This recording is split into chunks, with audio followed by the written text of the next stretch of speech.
Hello, class.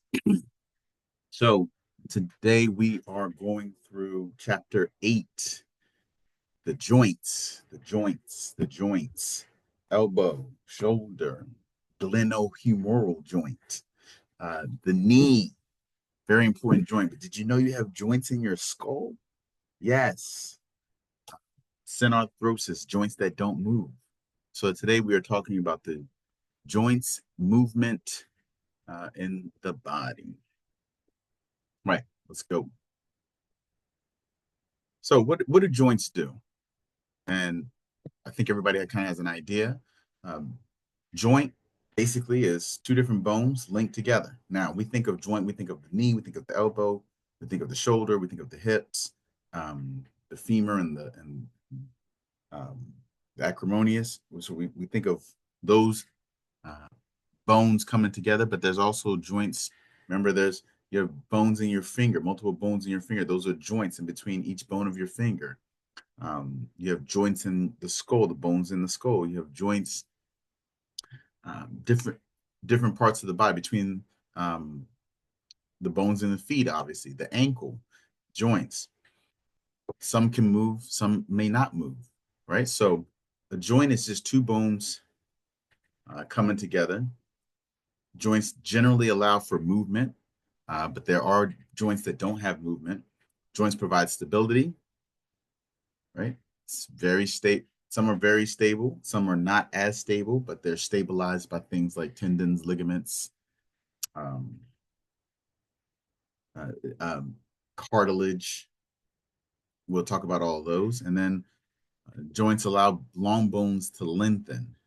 The epiphyseal plate, which we talk about when we talk about the skeletal system, where long bones grow and lengthen. That's a specific joint between the epiphyseal plate and the diaphysis. That's a joint, two different bones coming together. Right, so we classify joints in a couple different ways. So we can classify them as synarthrosis, no movement between the two joints. There's amphiarthrosis, small amount of movement. So some joints have a small amount of movement. And then there's the diarthrosis, freely movable. And that's what we think of when we think of the elbow and the shoulder and the knees. Freely movable, allowing for a wide variety of movement. So the ability to move is one way we can classify joints. We can also classify them by their structural features, right? So there are fibrous joints, which tend to be synarthrosis or amphiarthrosis, don't have a lot of movement. That means that two bones are connected by this dense, regular, collagenous connective tissue. There's not a lot of space in the joint, not space between the bones. They're connected by the tissue, so they're not really designed to move. Same thing, cartilaginous joints fastened with cartilage, not joint. They don't have space between the joint as well. Not no space between the joint. They can be synarthrosis, no movement, or amphiarthrosis, a little bit of movement. And then you have what we call synovial joints, which are the joints that you probably are thinking of when we think of joints. They have hyaline cartilage on the articulating surface. So if I have um, the femur and the tibia, hyaline cartilage down is covering one surface of the femur. Hyaline cartilage is covering the other surface of the tibia. They're coming together to make what we call the knee, along with the patella. And there's fluid in that joint. Synovial fluid is what we call it. And there's a whole capsule surrounding that joint. That joint is um, what we call it doesn't have it doesn't have a very good blood supply because of the capsule that's surrounding the joint, but that capsule is also protecting that joint. These are all things that we will see in synovial joints, which have a lot of movement. So that's going to be a diarthrosis joint. All right, so first we have the fibrous and cartilaginous joints. All right, so we have dense, regular, collagenous connective tissue, stabilizes the joint, permits little of any motion. So these joints are synarthrosis, designed not to move. We have sutures, which are in your skull, gumphoses, which are in your teeth, and syndesmoses. Right, sutures, immovable joints between the edges of bones. An example of these is in your skull. So you have multiple bones in your skull. They have these sutures between them. They are synarthrosis. They're not supposed to move around. If you move, try to move the bones in your skull, they don't move. They're very stable. They protect the brain. Kymphosis, think of the teeth. The, there's actually a joint there because you have the tooth, and then you have um, the jaw structure. So the mandible. So you have this periodontal ligament, which is a strong fibrous membrane connecting your tooth to your jaw. Right. So or here it says the maxilla. And so we have, see this periodontal ligament connecting the tooth there. And that's also not meant to move. Synarthrosis, immovable joint. And then you have syndesmosis, uh, which can have some movement. Amphiarthrosis has some movement. And see, there's this interosseous membrane or ligament, which is also composed of dense regular canalized connective tissue, small amount of movement. So between, for instance, the tibia and the fibula, the two bones beside each other in the lower part of your leg, or the ulna and the radius, the two bones beside each other in the forearm. There is some movement allowed between those, small amount of movement, right? And that's an example of those fibrous joints. Uh, the constant regular there is dense, regular, collagenous, connective tissue, right? These joints tend to be synarthroses. These joints tend to not have much movement. Some of them are amphithrosis, a little bit of movement, but very stable joints. Cartilaginous joints, articulating bones and cartilaginous joints are uh, held together by cartilage. That's why it's called a cartilaginous joint. Allows for little, if any, motion. Two types here: synchondrosis and symphysis. Right, the synchondrosis, bones linked together by this hyaline cartilage. Like I mentioned earlier, the epiphyseal plate. So the bone, long bone, at the end of the long bone is the epiphyseal plate. That plate is connected to the rest of the long bone through a synchondrosis, which will eventually, uh, as we get older, which would eventually uh, become part of the bone, and they'll all become one bone. But it connects to the epiphyseal plate, connects to the diaphysis, the long structure in the bone, by this joint called a synchondrosis. Another example is the sternocostal um, and costochondral joints. All right, these are the joints in the rib cage. All right, there is some movement. If you've ever done CPR on somebody, these can move a little bit, um, but they are pretty strong, not meant for a lot of movement, right? These are joints linked together, so bones linked together by cartilage, hyaline cartilage, not by dense regular connective tissue, but by hyaline cartilage, right? So we see that here. See the cartilage there, right? So we have the epiphysis is one bone, your diaphysis is another bone, linked together by this hyaline cartilage here, the epiphyseal plate. And then here we have the costochondral joints between the sternum and the ribs, the initial ribs. Okay. We also have what we call symphysis, bones united by fibrocartilaginous pad or plug. Tend to be amphithrosis, which means they allow for some movement. All right, best suited for regions that must have compression and tension with some movement. So think of the vertebrae. Remember, in your back obviously can move. I can move forward, backwards, side to side. So my spinal cord, my spinal column can move. My vertebrae can move on each other. Obviously, can't move too much, but can move quite a bit. They're amphiarthrosis. not freely movable, but they can move. Um, Also in the pubic symphysis, the bones between in your pelvic girdle and your pelvis uh, move quite a bit when women are giving birth, but they do have some movement that is allowed there.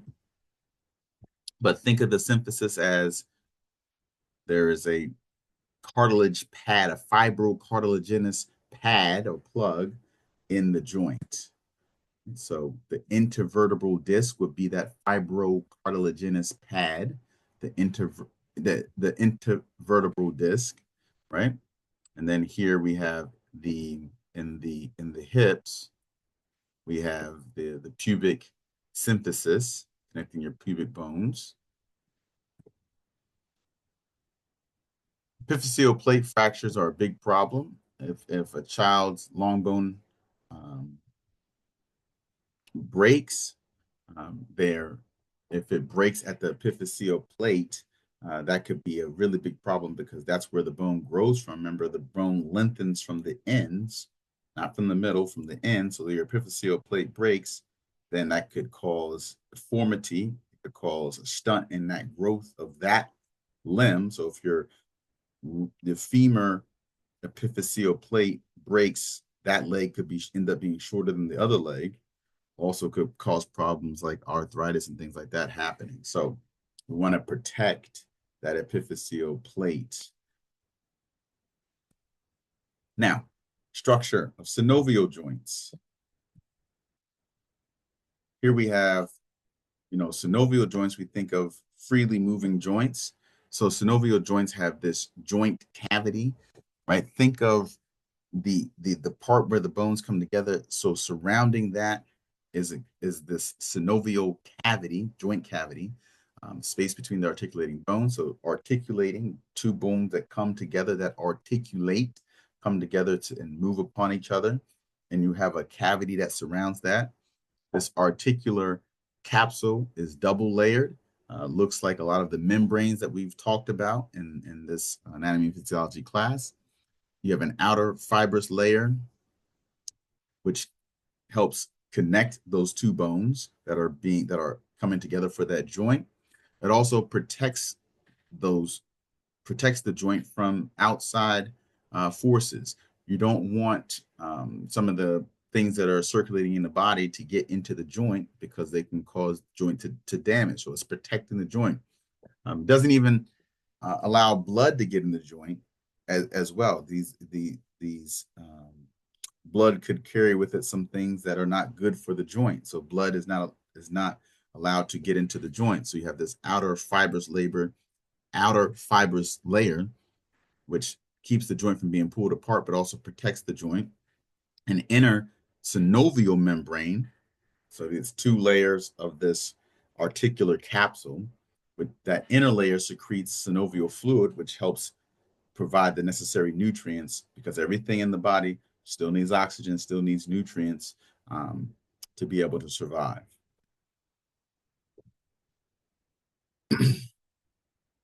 The synovial fluid that's secreted by the synovial layer, it lubricates, reduces friction.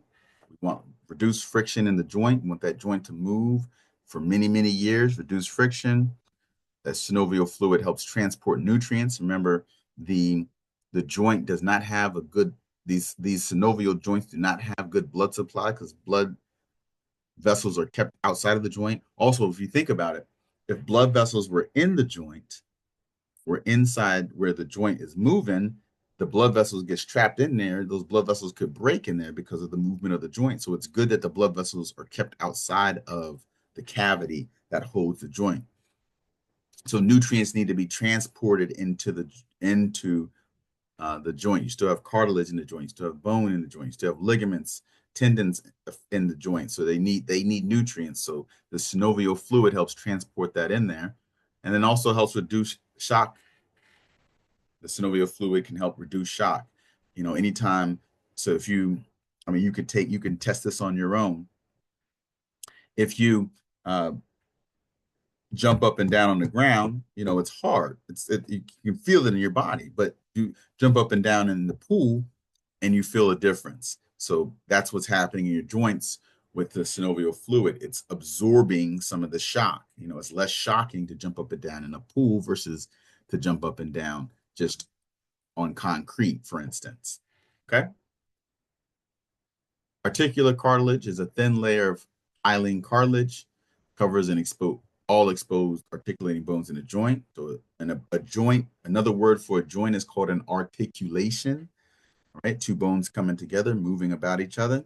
And so, in this type of joint, the synovial joint, the surface of both ends of the bones are covered by are covered by hyaline cartilage, right? Also reduces wear and tear created by friction. So you have the synovial fluid and you have the articular cartilage that help reduce the friction.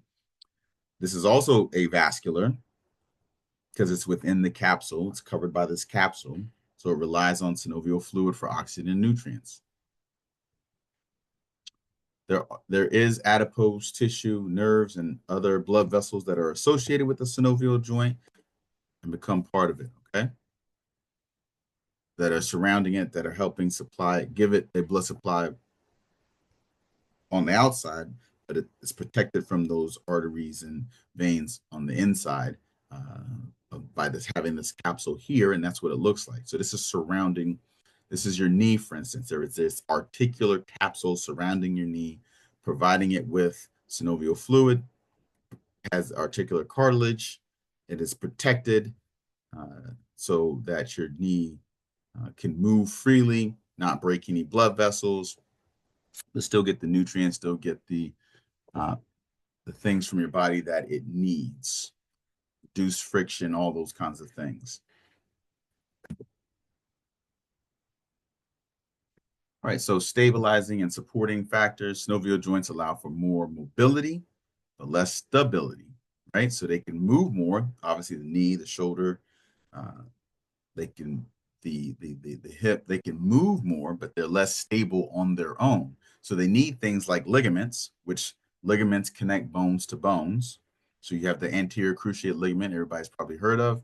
It's connecting your tibia to your fibula, your femur to your tibia, prevents your tibia from sliding too far forward. When you run and you stop, it prevents that tibia from sliding too far forward. That's your anterior cruciate ligament. Ligaments connect bones to bones, help stabilize the knee.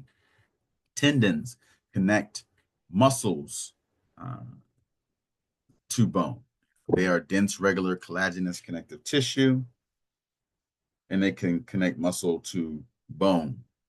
Okay, tendons cross the joint, stabilize when muscles are contracted. Right, ligaments connect bone to bone. Tendons connect muscle to bone. Right, when a muscle contracts, it pulls on that tendon and moves the bone. You also have bursae and tendon sheets. Bursae are kind of like, think of like a pillow, almost like a little flattened pillow, full of like synovial fluid. And they're in certain parts of the body and help reduce friction. And then you have tendon sheets, which are long bursa that surround a tendon and protect that tendon as they slide across the joint. Right, so here we have a subacromial bursa here, adds a little friction reduction there. And then you have this tendon sheath here, this tendon that helps move the humerus, stabilize the glenohumeral, the shoulder joint.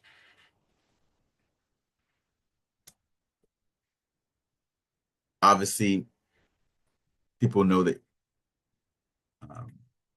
joints can get inflamed, can hurt, easily get injured because of all the movement that joints have, because of the different parts of the joint. It's a lot of parts that can get injured, get hurt. Everybody's probably heard of arthritis.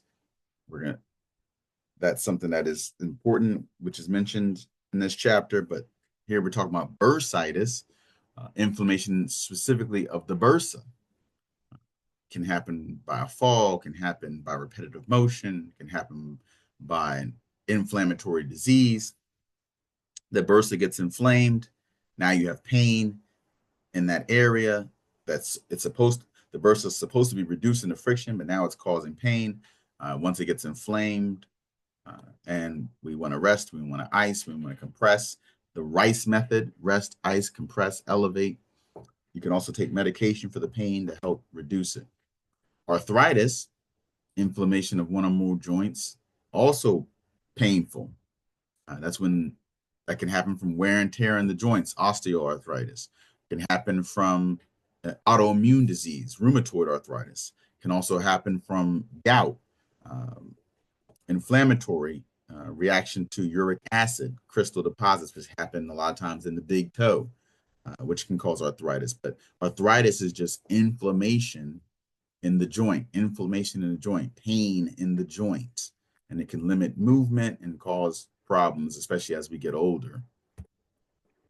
All right, let's talk about some functions of the synovial joints. All right, so we have different types. We have non-axial. Think of sliding. We have uniaxial, allow motion on one axis, biaxial, motion on two axes, multi-axial is three axis. All right, so it's a lot easier when you think about it when you start going through it. So the elbow joint only moves on one axis, acts like a hinge, right? Think of your elbow. It comes in and out. So this is flexion, extension. Flexion, extension is moving about one axis. Flexion, extension is kind of like a door, hinge joint. You know, the door open, closes, open, closes. It basically moves on one axis.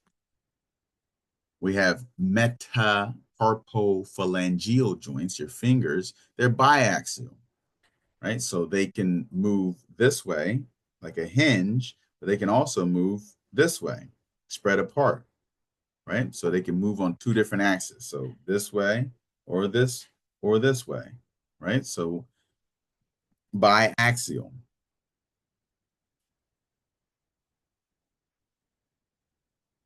Multi-axial will be your shoulder.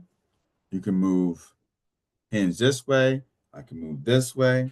I can circumduct, move around. So that's going to be your multi-axial, right? The shoulder. Right? Some different types of movement. We have gliding movement, sliding between articular surfaces. Think of the joints in the wrist, um, sliding, angular movements, increase or decrease the angle, right? So the bones in the hand slide on each other. Gliding motions, gliding movements, angular movements. I mentioned it earlier with the elbow, some of the hinge joint, the axial joint, and you've heard of this in um, probably in weight training if you work out or something like that. But flexion, if I flex my muscle, I'm actually decreasing the angle between the bones. So between um, the radius and the ulna and the humerus, I'm decreasing the angle. That's flexion. Extension, enlarging the angle at the joint, enlarging angle at the joint. Hyperextension, going beyond anatomical position. So if I stretch further, that's hyperextension. Okay. Abduction, moving towards the midline. Abduction moving away from the midline. Adduction moving towards the midline. There's machines that do this in the gym if you go work out in a gym, or you can just think of, so if I'm standing and moving my leg, if my leg is out in the air, if I move it, if I'm standing up, stand up, and if I'm standing up, move my leg this way, that's abduction. If I'm standing up and I move my leg this way, that's ADD, adduction. Okay? That's pretty simple, pretty straightforward. Circumduction, which is different from rotation. So circumduction, it's like drawing a circle on the wall. You have a sort of a stationary location and the end is moving in a circle. Versus rotation, this is rotation. That's rotation. This is circumduction. Notice the palm is still facing down. This is circumduction, but this is rotation. Okay, two different movements, very similar, but two different movements.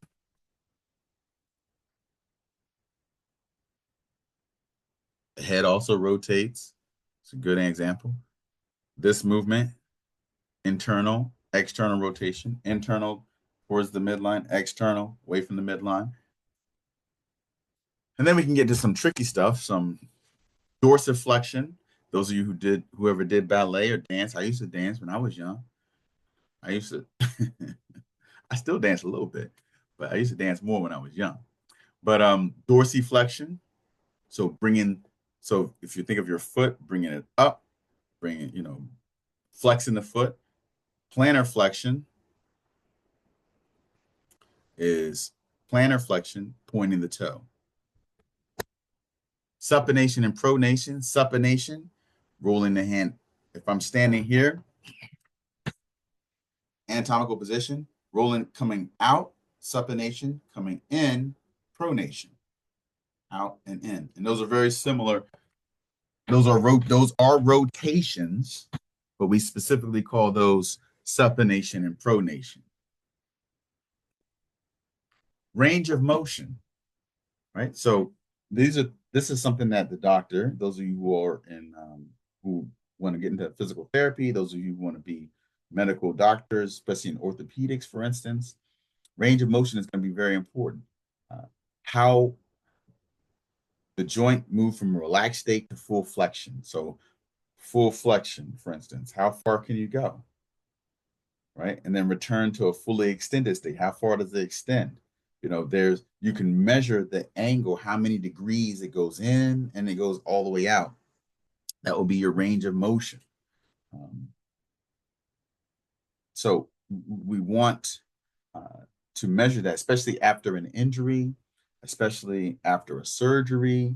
If I had my knee replaced, for instance, an example in my life, I actually had knee surgery because I had a torn patella tendon. And when I did that, they wanted me to actually limit my range of motion initially so that it could heal properly. So I only had 10 degrees in my knee. I could only move it about 10 degrees for the first couple of weeks.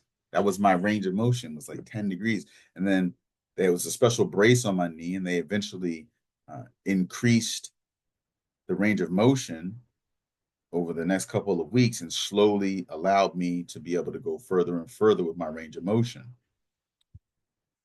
That was a painful process. It took me 5 months to recover from the rupture of my patella tendon, but they slowly increased my range of motion over the course of the next few weeks. So they were finally able to take that brace off, which I was so glad. Thank you, Jesus. I was so glad. Take that brace off. Right. What types of synovial joints do we have? Like I said, we have gliding joints, plane joint. We have a hinge joint, the elbow, sort of a hinge. Pivot joint, rounded end surface of one bone fits to the groove on another one. Pivot. That's the atlas and the axis. That's in your the cervical spine in the neck. Condylar or ellipsoid joint.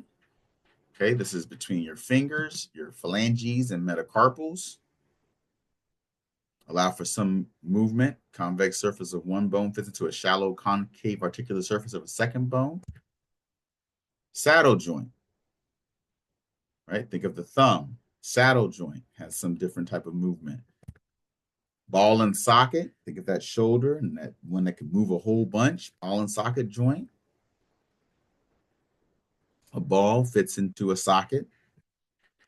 They said the ball and socket of a shoulder is similar to like putting a ball on the tee of the golf tee. So the ball in the golf tee, that's kind of how it fits. It's allowed for a lot of motion, but we have different ligaments and tendons that help stabilize that joint. All right. Those are your different joints, classification by stability versus stability versus mobility. And then we go into some specific joints. So we have like the elbow joint, uh, two articulations, three strong ligaments. So the humeral ulnar joint and the humeral radial joint. So the humerus is the bone here. You have the ulna and the radius in the arm. You have those bones are connecting to the humerus. You have the radial collateral ligament, supports the lateral side of the joint. Lateral. The ulnar collateral ligament supports the medial side of the joint. The annular ligament binds to the head of the radius to the neck of the ulna. That's what makes up your elbow, right? Humeral radial, humeral ulnar, all coming together. The knee, also a very specific hinge joint. Patellar ligament, continuation of your quadriceps tendon. That's the one that I ruptured. Tibiofemoral joint, the tibia and the femur coming together.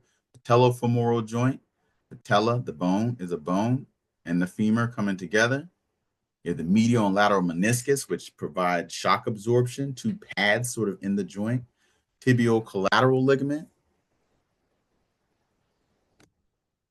connects the femur, medial meniscus, and the tibia to one another.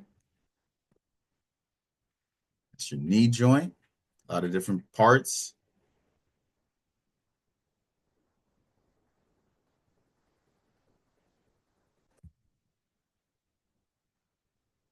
A lot of moving parts to that knee joint. A lot of muscles help stabilize it.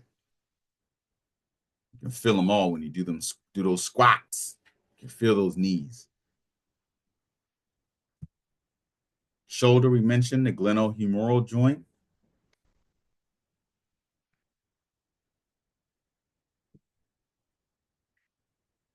Look at that.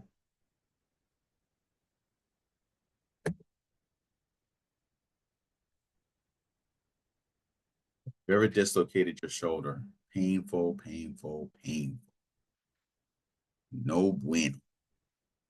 Right? Dislocated shoulder, the head of the humerus is traumatically displaced from the glenoid cavity, from that joint cavity. It can be very painful. People can pop it back in, so to speak, but it is painful. Painful. Contact athletes are especially susceptible to it. Yes. Then there's the hip, the coaxial joint. Very stable, multi-axial. You can move in multiple directions. Circumduction, rotation, abduction, adduction, flexion, extension. Built for weight bearing, right?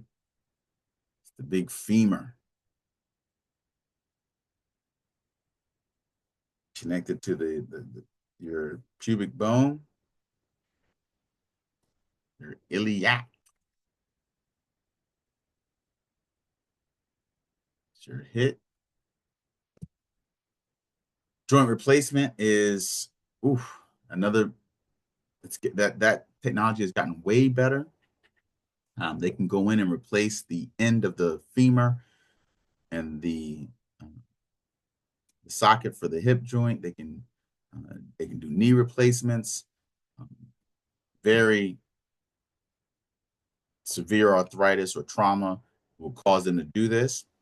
It can, especially tends to happen in older individuals, but it can be replaced and pain can be reduced and range of motion can return. You see there, that is the hip replacement.